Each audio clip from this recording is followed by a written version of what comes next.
Humans aren't born out of laying around on their asses. We've been born out of conquering a world. We're the dominant species. We built all this. We're powerful and we're beautiful and we're ready to build the next level of civilization in God's plan. But you must stop bowing to those who want to make you a victim. You must become the victor. If you love God and you want to build a pro-human future, then you are an enemy of the New World Order and Satanism. They want us shut down because we have the Spirit. I'm jacked into the source. I know the secret, and I want to see you empowered. But you have to believe in yourself first. This is the truth, and everyone knows it. So, ladies and gentlemen, today we're going to be talking about a game that you may not have heard of called Unknown 9, the latest victim of the Sweet Baby Inc. curse. Now, I'm not going to relitigate what Sweet Baby Inc. is. I'm going to assume that most of you know.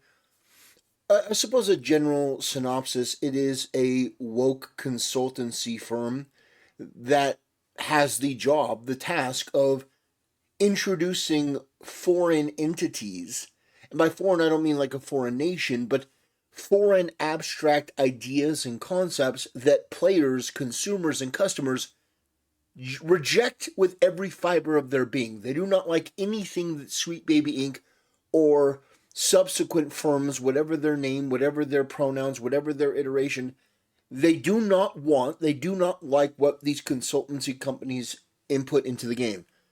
So, in that vein, we have a game that has a massive budget. This is basically the next Concord. The only difference is you've not heard about this. So, this is a game. Right now, there are 35 people playing it. 24-hour peak is 41. All-time peak last month, because this came out in the last month, 285 people. This is a massive game. It had a huge budget. You know, I'm not talking massive in terms of players. This had a big budget. And it failed.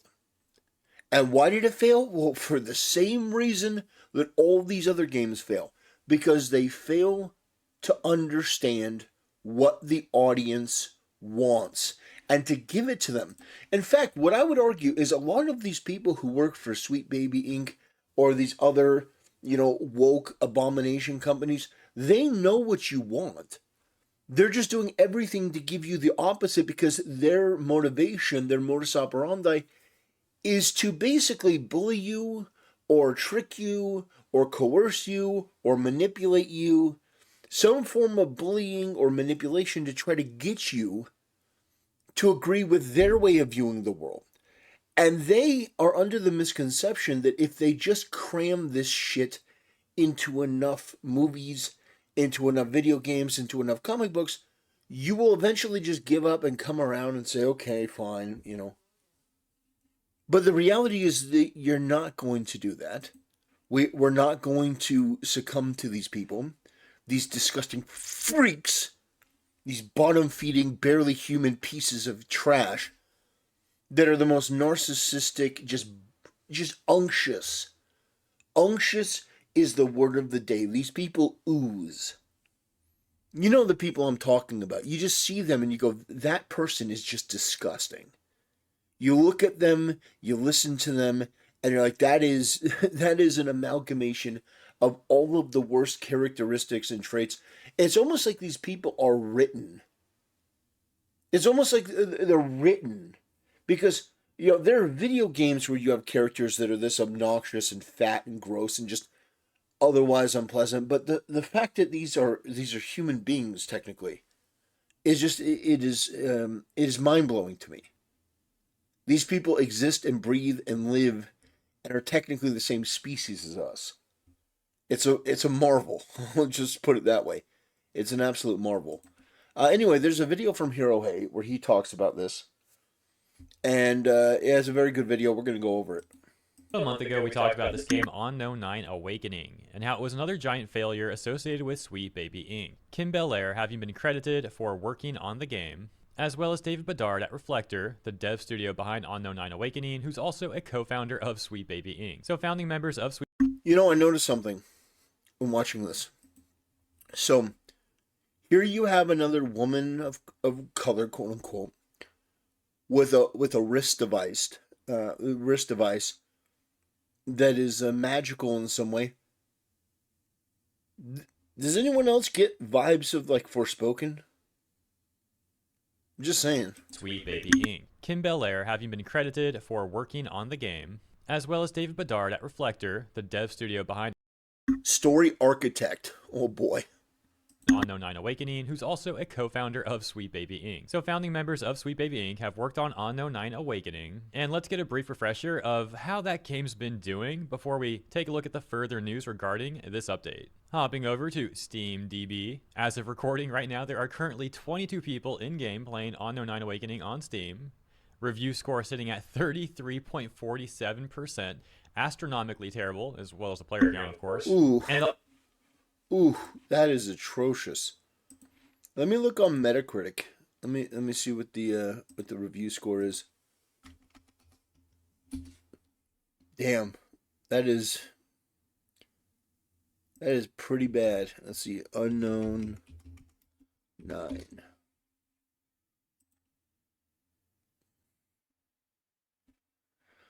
Yikes! Oh. Oh man. Released on October 18th. But look at this. Look at the level of graphics. I mean, just look at the game. This obviously had a high budget. Oh man, it looks terrible though. Wow. Oh my gosh. Wow, this looks like a PS3 game. Oh my gosh. It looks like a PS3 game. Wow. That's atrocious. I really hope they didn't have a high budget for this. I mean,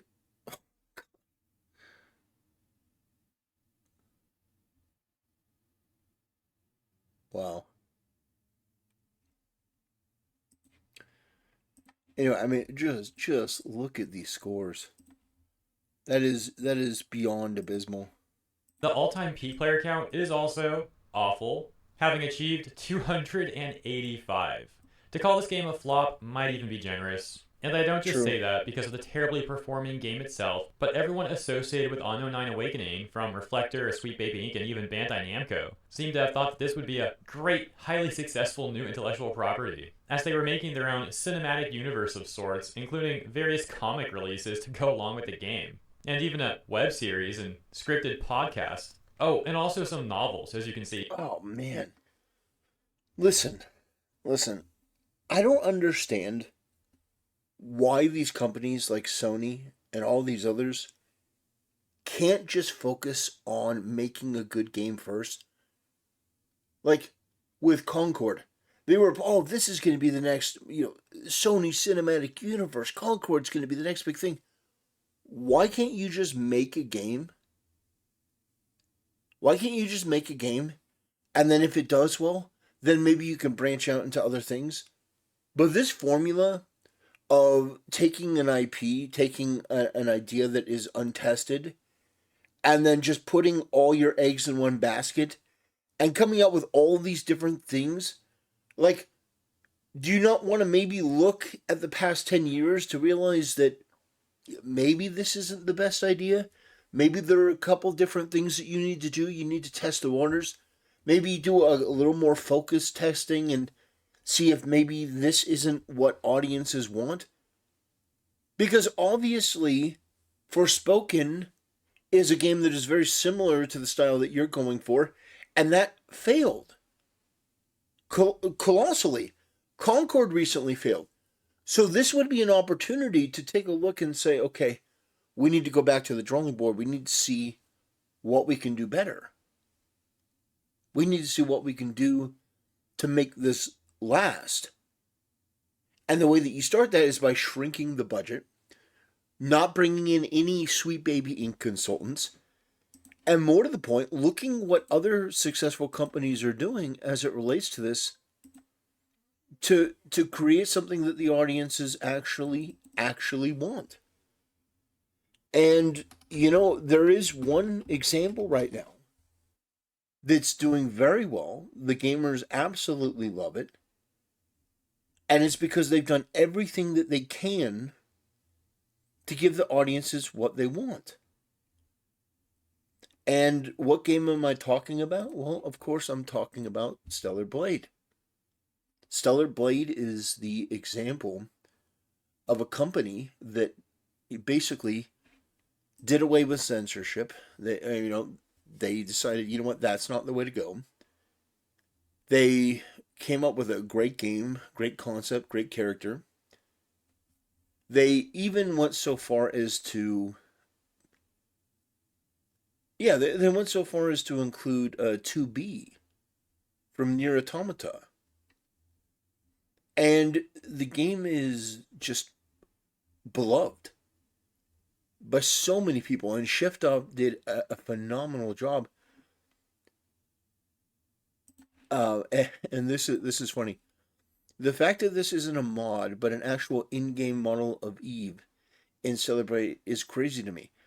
Oh, it's not crazy. These people knew exactly what their audience wanted. And you know what? There's nothing wrong with that. Nothing at all. It's basically looking at the market and determining that our game being well received is more important than virtue signaling to a bunch of mentally ill freaks on Twitter. That is the sign of a successful business and people that are going to have a future. There will be a Stellar Blade 2 because of the success of Stellar Blade 1. But these people, these freaks, are like, we're not even going to release Stellar Blade 1. We're going to release Unknown 9, and then we already have like a roadmap, like months and weeks and years into the future. It's like you don't even have a foundation yet, and you're already trying to run away with it. You're trying to build an entire empire on a foundation of quicksand. Here, got this whole thing lined up. So let's just take a minute to just let this all sink in, man. Like, holy smokes, dude. This reminds me of Concord, right? Like, didn't the Concord people think that this was going to be like a long-term, like, Star Wars level successful IP? Yeah, but it's actually worse than Concord, because Concord was a very expensive failure, but they hadn't put out a roadmap, at least to my knowledge. They hadn't put out a roadmap like this. This is even more brazen, even more arrogant. And they have like all these like huge ambitions for Concord. I mean, this is a similar thing here with Unknown 9 Awakening. Obviously, far less money spent on this than Concord, and I don't believe Sweet Baby Inc. was involved with Concord at all. I'm simply comparing how both have flopped entirely, and of course there's also similarities in things like DI policies with the games, and also out-of-touchness and tone deafness from the people involved with both games. The point is, it's just funny to me, the similarities. It's really astonishing when people defend Sweet Baby Inc. They always cite like two successful games that they worked on, that being Ragnarok and also Spider-Man. And yeah, they do that, but the thing is, Spider-Man and God of War both have long track records, long established fan bases, and thankfully the people there didn't really deviate all that much. Although the one criticism for Ragnarok, there were a couple of them, but the one main one was Angerboda, which was definitely the influence of a Sweet Baby Inc. consultancy firm. It was one of the most glaring, off-putting, out of nowhere, out of touch, just completely jarring, immersion-breaking things. That Angerboda was black and she had, the hair she had, her entire presence was just weird. And it's not gonna sink the game, but people are gonna take notice of it. And they are going to blame Sweet Baby Inc., whether it was Santa Monica Studio or Sweet Baby Inc. themselves. Doesn't matter. Woke consultancy firms, DEI consultancy firms, have no place in modern gaming. the defenders conveniently never talk about the numerous, growing list of like extreme failures that Sweet Baby Inc. has worked on. And another point that I've brought up before is Ragnarok and Spider-Man had giant teams working on those games. In other words, SBI's involvement was probably kept at a minimum. Right. But the games that have like far smaller teams and therefore likely far more involvement from Sweet Baby Inc. tend to be these like huge flops, man. And now in this situation, I haven't even finished everything because turns out Reflector is going through layoffs. Similar to Zao, who worked with Sweet Baby Inc., who then had layoffs and then shut down their entire games division, it looks like Reflector is currently going down that same road. As that takes us to Eurogamer, who says, On No 9 Awakening developers report layoffs. Damn. After a month. Now, let me just come right out and say it. Some people may not like it. If this is the face of your main character, you fucked up in a number of ways. If your main character looks like this ugly, unappealing, man-jawed, just, racially ambiguous character that looks just absolutely unappealing, uninteresting, if this is your main character, you have severely failed the task. I'm just saying. This character, there's no way on earth that you're ever going to compete with this. You can't. You can't compete with this. This is a feminine character, beautiful, that's not afraid, she's not covering her up in a burqa. This is made by a bunch of freaks, a bunch of self-important, self-indulgent, narcissistic freaks that think that making women too attractive is a problem. Having women covered up is the way to go. You have to cover them up head to toe. They can't be, they can't be revealing too much of themselves because that dreadful patriarchy and the male gaze and all that stuff. These people are freaks. And they do not belong anywhere near the creative process. In fact, I'm going to be doing a video on Grand Theft Auto 6 because they showed a picture of the development team of Grand Theft Auto 6. And I took one look at that and I said, oh boy, that game is in deep, deep trouble. If the look of the if the look of the development team and the creative team is anything to go on. Reflector Entertainment's debut launched last month, and already they are now laying people off. Staff members who worked on Unknown 9 Awakening report layoffs across the team at Canadian outfit Reflector Entertainment. Jobs lost include roles within Reflector's art, marketing, narrative, and quality assurance teams. Game developer reported Unknown 9 Awakening launched last month to mixed reviews. On Steam, where it sits with a mixed rating, less than 100 players have rated the game. The game was also meant to act as a central point for the franchise as a cross-media brand. Just this week, a second season of Unknown 9 Out of Sight tie-in podcast was launched, while the fourth issue of its graphic novel series Unknown 9 Torment arrived. There's also a web series, Unknown 9 Passage, which you can go watch on YouTube. We also have a quote that reads, Unfortunately, I was affected by the layoffs at Reflector Entertainment, which means I'm currently looking for a job as a narrative designer or game writer. If you hear of any opportunities, please let me know, one staff member who lost their job wrote.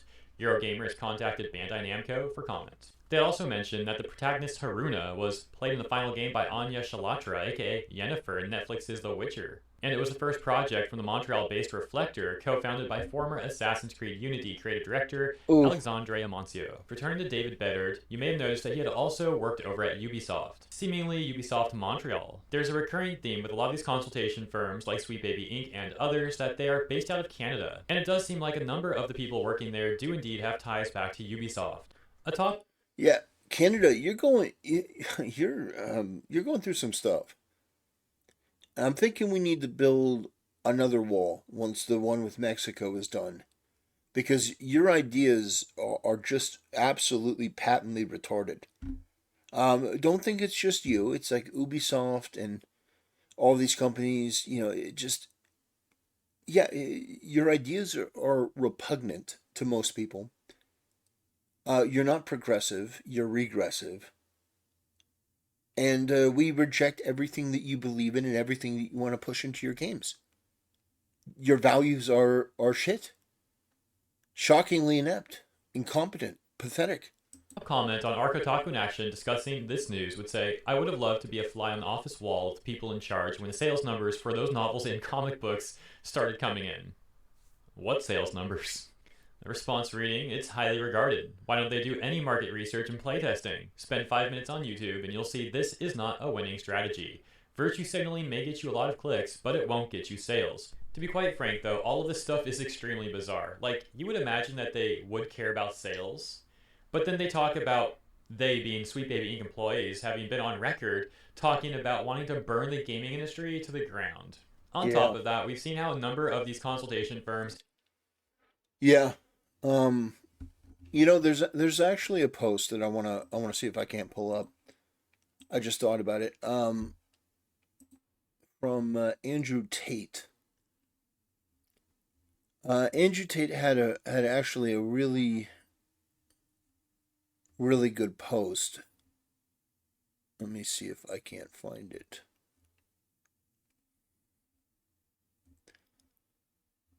Let's see. He kind of posts a lot. Okay. Oh God, the Destiny post. Okay, come on.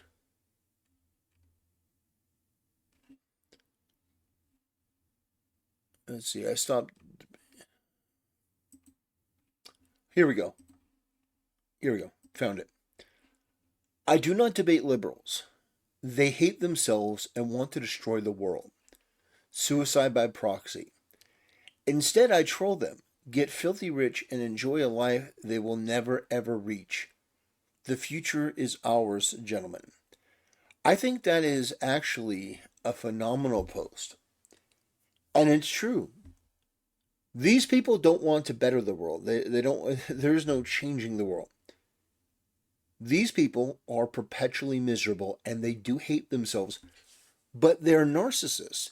It's a weird hypocrisy, and it's a weird contradiction, but these people do. They think that they're the main character. They love themselves. They think that they are the moral arbiter of everything, and yet they hate themselves because the loving themselves is a facade, I believe. I think it's just a fiction that they tell themselves in order to get up every day and continue doing what they're doing, because the reality is that most of these people, their own family doesn't love them. Their own family doesn't want anything to do with them. The people around them hate them.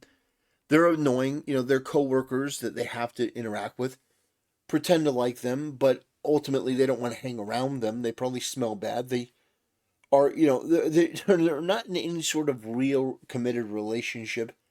There are no real prospects for life, so they wake up every day looking to hurt and destroy things, to try to remake the world in their image, and it's never going to work because evil can't create, it can only destroy. But yeah, this is another studio, another company that has failed due to this ideology. We've talked about it over and over and over. If you want to go watch the rest of the video from Hirohei, I definitely would recommend it, but the reality is that this is another failed studio. It's another failed idea, another failed concept, because they want to make ugly, racially ambiguous women that are filled with this sort of left-wing feminist propaganda the main character, and they want to make that the central focus theme. All of their different rotten, anti-human, degenerate, low IQ, bottom-feeding ideas, they want to just cram it in, and people have rejected it, and that has been pretty much unanimous across the board. But these people refuse to accept that. So we're going to have to teach them another lesson, which is, when they're in the unemployment line begging for a job, maybe if they do get another job, they'll think twice before just making an abomination like this and cramming it filled with woke toxic garbage. But that's assuming, that's giving them more credit than they deserve, and giving them more agency and intelligence than they have within them. Anyway, ladies and gentlemen, that'll do it. Thanks for watching. See you next time.